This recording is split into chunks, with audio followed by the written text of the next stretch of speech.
people are naturally competitive. We can see this in children, where children will fight over the attention of their parents with their siblings.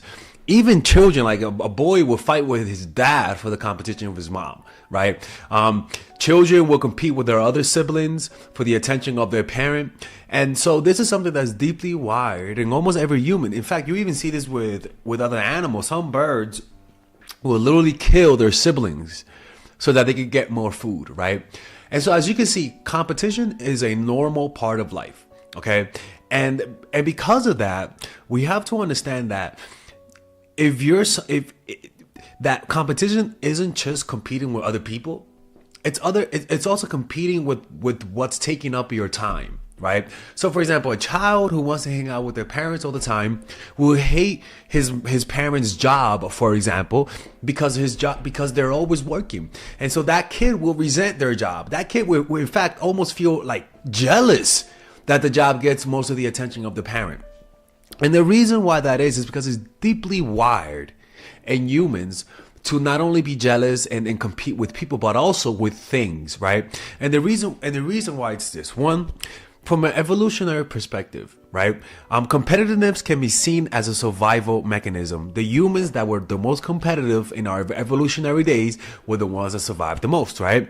And also children, through competitive activities, children learn about their strengths and weaknesses and the value of effort, right? And also through social comparison, you can assert how valuable you are through competition.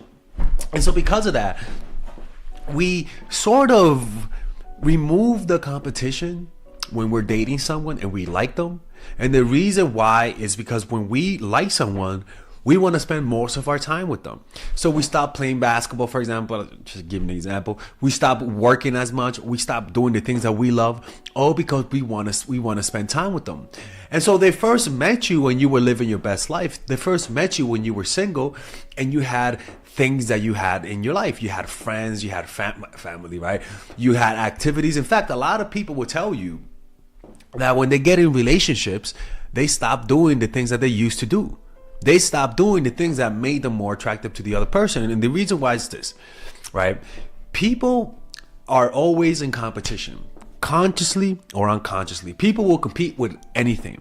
When there's nothing fighting for your attention, your testosterone lowers, your dopamine lowers, and there's no such sense of urgency, right? Living your best life, living a life that you love, actually becomes a threat to your future partners. And the reason why is this: enjoying your life and not needing someone in your life, even though it's very important to need someone. I'm not saying that I want you to be a bunch of Terminators out there. It's very important to need other humans, okay? But what I am telling you is that don't give all of yourself to that person. You have to leave something that you could that you only enjoy. Like a dog who's eating food and finds the bone, the dog will put the bone on the side so that when he finishes his food, he eats the bone last, right? So it's the same thing, right? Competition, which in this case is you enjoying your life. I'm not even kidding with you. You having a life that doesn't include that person all the time is literally like having your own Tyrone, the personal trainer. It's literally like having that hot secretary at work that your wife is always worried about, right? It's not just about presenting to them somebody of the opposite sex. It's literally your emotional investment in other things. Literally that, right? And so what will happen is that by you enjoying your life, by you having things that doesn't include the person that you're dating, you literally create competition without having to include the sex, right? Competition creates the sense of scarcity around the prize, especially if there is only one winner or a limited number of winners. This scarcity makes the prize appear more exclusive and valuable, increasing its allure. So that means if you work, if you enjoy your work, if you enjoy your life, that will literally, it's funny, right? It's crazy because it sounds toxic, but they're going to really compete. They're going to want to take you out of that so that you could give them all their time. Because this is just human nature. They want all of your time, right? And the reason why is this, it's important to do this. By them sensing that you love that you have other things that you enjoy in your life, that you're actually enjoying it. One, they think people want you miserable when they're not around. Like, that's just a part of human nature, right? If you believe that that the person you're dating doesn't suffer in your absence, a part of you is going to be a little resentful, right? It's human nature. It's almost like being dead and going to your funeral and seeing your family members high five each other, doing the worm, doing spin-a-rooney. Like, you'll be pretty pissed off. You're going to want to see some tears. You're going to want to see some doctors trying to resuscitate Granny because she choked on the pork chop because you died. You're going to want to see some suffering. And so humans don't like the thought that when you're not around, you're having fun, because we want to feel like we provide something in your life. We want to feel like if we leave, there's a hole that's lacking, right? Every person, it's one of those feelings that we feel guilty for, because we don't want to admit that we don't want you to be happy without us. But deep down, humans are self-interested creatures, and if we believe that, we're gonna assume that your happiness when they're not around kind of offends them. Right? Like, I better not see my ex happy, right? So another reason why enjoying your life and living your best life is so important is because it creates a psychological ownership in the person. By them competing with your life, literally, right? And as an individual engages in competition, either with a person or an abstract concept, they develop a sense of psychological ownership over the prize. The anticipation of claiming the prize and the fear of losing it increases its perceived value. Right? And another thing, competition can evoke strong emotions such as excitement, anticipation, adrenaline, but also it creates a sense of loss, creates of lowering of self-esteem, the competition, right? Because you're comparing yourself, right? And this psychological reaction to competition makes them value you when you give them your time. Whenever all of a sudden you're free for the weekend for them, they value it more. It's almost like an absent dad that's barely home, but when he arrives, the kids are happy because they finally got time to spend time with their dad, right? Or they finally got time to spend time with their mom. Your absence increases the presence when you're around, but also the fact that you are not miserable when they're not around is really the thing that irks them, right? And so what they'll do is that they'll try hard when you're in person to imprint themselves in your mind, right? Now look, obviously I don't want you to completely have a different life when they're not around. That's not what I'm talking about, right? What I'm talking about is don't drop your friends. Don't drop your activities. Make the person, squeeze them in your life. Don't exclusively remove everything for them. No, squeeze them in. Too many people I know get into relationships and all of a sudden lose their sense of self. We call that relationship name, right? Relationship Melissa, relationship Tyrone, relationship John, relationship Will, right? Like we tend to almost like have a different names for our friend who drop all of their friends for the relationship. And what they will notice is that those relationships are not like, those relationships, in my opinion, don't work out long term, because removing all of the things that you did because now you want to spend time with this person is literally doing the opposite of what got them. Now, obviously, what made you get the person, you're not going to keep doing, right? Like, if you were on dating apps, you're not going to keep being on dating apps. That's not what I'm talking about. What I'm talking about is that we cannot create almost like a addiction response to someone, which means when somebody gets addicted to crack, for example, they stop doing the things that they used to do. They stop playing basketball. They stop hanging out with their friends. They stop doing extracurricular activities. All they're doing is making money and doing drugs, right? And this is what happens. A lot of people lose their quality of life when they get into relationships where they literally stop working on the things that they had. Some of their friends get resentful because they feel like they're not needed in their lives. They stop doing the activities. They stop going out. They lose themselves. They get out of shape. They stop trying to be attractive because they feel like they got everything they need. When in reality, you gotta keep them in competition. You got to make them want you. You got to make them need you, right? And one of the laws of power is keep people dependent on you, and you cannot keep people dependent on you if you remove all of the things that made you happy in your life and just exclusively focusing on this person. People can sense that, and it pushes them away. It's not a good feeling. If they like all of the attention that you give them, like where you dropped all of your friends and you stopped going out and all you're doing is spending time with them, that's toxic.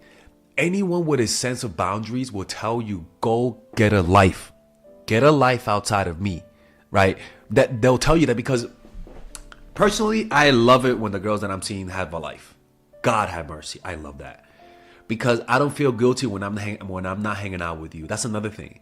I don't feel guilty when I say no to you to hang out tonight, because I know you have something else backing you up, and that's attractive, right? So it's not just the fact that you're busy, but you do make time for me. That's what you want. But also, I don't feel the burden of saying no to you and knowing that you're miserable because now you can't spend all day, all week with me, all weekend with me. Right. And also, people will tell you, exes have a tendency to come back when you're happy. It's almost like they can sense it, like someone's happy. They can sense it. You are your most powerful and your most attractive self when you are in love with your life. When you stop seeking happiness through someone and learning to deepen the experience of what you already have. Meaning, if you draw, get better at drawing. If you like to dance, get better at dancing. If you know your friends, get to know them more. Go on vacation with them. Deepen what you already have, your connection with the present moment, your connection with your job. Love every aspect of your life. And if somebody comes into you, they're going to sense that competition. There's this guy named Skip Bayless, and he says that he told his wife, which is fucking toxic, my job comes first and you're second forever. I'm like, goddamn, girl, you better run away. But that's actually a funny thing, because say that to someone, and psychologically, if you're on the receiving end of that, you're going to feel a sense of competition. You're going to feel, and when they don't give you enough time, you're going to resent their job. Not resent them, but resent their job. And this creates almost like a jealousy. Like, I'm not good enough to win you over. I'm not good enough for you to drop your job for me. That's what people think. And guys will tell you that, because this happens with guys, that when a guy meets a woman and he has a perfect life, and he starts giving all of the attention to her, so he stops working out, he stops doing the activities he used to do before. And what they tell you is that as soon as they start giving all their time to their new partner gets turned off and walks away and leaves. It's not about not being vulnerable, but understanding competition. People need to feel some resistance. People need to feel like there's something else that you might value more than them, so that they can stay motivated. And having a great life that you love and you enjoy is a competition to some people. I'm telling you, man. I'm telling you. Because they'll just feel like jealous. Like, why am I not good enough for you to drop all of those activities for me? People really just say that. Why? Like, am I not good enough that you don't text me all the time? Or you get what I'm saying? They'll be like, oh, why can't you just take some time off of work and just respond to me? This type of friction, yes, it is conflict. But this is the type of conflict that people generally deal with. Because you resent that, but you know that's part of life. You know, and anytime somebody wants you to do less of the things that you love in your life, that's a red flag also. That's why living your best life and setting goals and achieving your goals to live your best life is truly something that insulates you from bullshit. It reveals the toxic people, but it also increases your aura. It makes you. So many people, when they know that you made them the center of your life, will literally become monsters. When they know that you have no life, when they know that you not completely depend on them, a lot of people switch up. For example, it's like a guy who is dating a girl, like, because this happens a lot. And as soon as they have a kid with her, she just turns into a fucking monster. The reason why that is because now she knows you can't escape. Now she knows This is not all women, by the way. Guys, relax the fuck down, guys. This is not all women. But that's just an example. And this happens with guys too. Is that some guys will tell their women to quit their job, stop hanging out with their friends, and as soon as they completely stop doing all the things that they enjoyed, the guy starts acting nasty, toxic, right? And they start acting completely different. So you have to be careful with people who encourage you to give you almost all the time.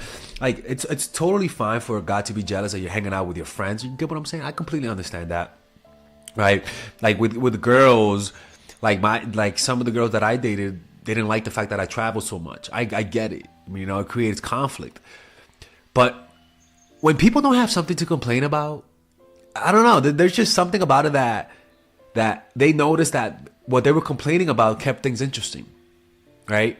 You may not have all the time to hang out. Like it's like your job, right? You hate you going to work all the time, but you notice, like in school, right? Remember when we were in school? We hated going to school, but there came some summers where we were just fucking bored, and we were like, man, like I may not like school, but I hate being bored more. I wish there was something to do, right?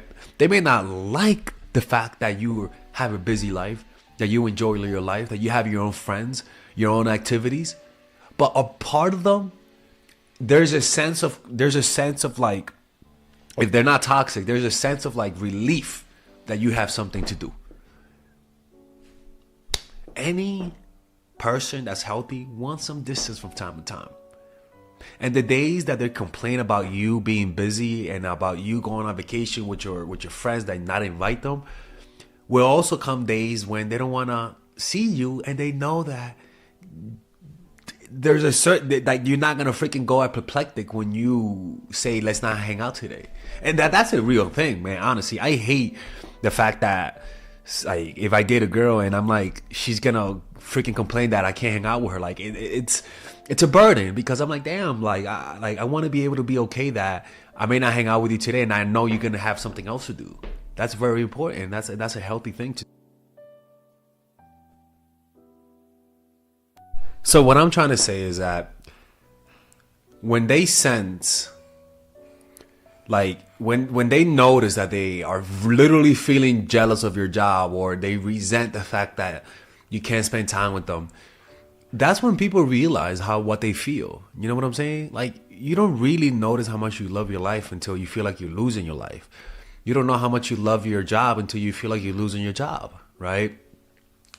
And so this is a good way to create competition without really banging the whole football team, or without really like using the opposite sex as a way to make them jealous. Just living your life will create the competition that will make them self-reflect about how they feel about you, and hence what they feel, and thus want to spend more time with you. It's what competition does. Competition reveals how much you want something.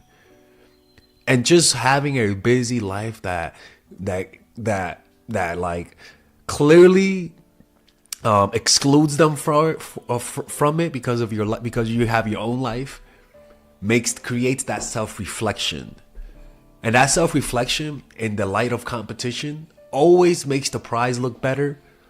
And it always makes you gives you the illusion that your life will be complete if you get that one thing, because that's what competition does. Live your life. Be happy, motherfuckers. That's what I'm telling you guys. Just more attractive.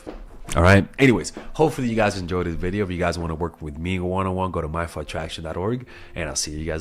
All right, guys, we're going to have a brief intermission so that I could tell you guys about our new bundle that we're doing, where you guys can purchase all of my courses and get it at a discount. So this bundle is pretty much the bundle where you could just buy all of my courses. You could buy Nice Guy, which is a training course on how to come across more assertive, how to come across more confident, how to not give off nice guy vibes. You guys can get access to Dark Game, which is my full dating course on how to meet women in different scenarios, how to attract women, how to make sure you don't come across as creepy, and essentially how to act like a man and not act like a doofus, to be quite honest with you. And you get all of these bonuses, which is the bonuses of Dark Game, the bonuses of Practical Mastery, which is about how to master a skill, Social Mastery, which is how to master your social life, and the Laws of Human Nature, which is a book club videos that I had dissecting Robert Greene's book. All of this is naturally at around naturally is at $346, but you guys can purchase this bundle and get it at what's the price again? Get it at $238 pretty much. So you guys can purchase it right now. It's a money back 30-day money back guarantee. It's a good way to, rather than just buying them individually and paying extra, you guys can just purchase everything at a discount price. Now, the only thing I don't like is the fact that I'm giving you a lot of information at the same time. That makes me kind of scared, because a lot of times people don't do the things that I teach when you get too much information. But I've gotten too many requests to do this, so I'm just satisfying you guys. Purchase it right now by clicking on the description down below where it says purchase the bundle. All right, let's continue with the video.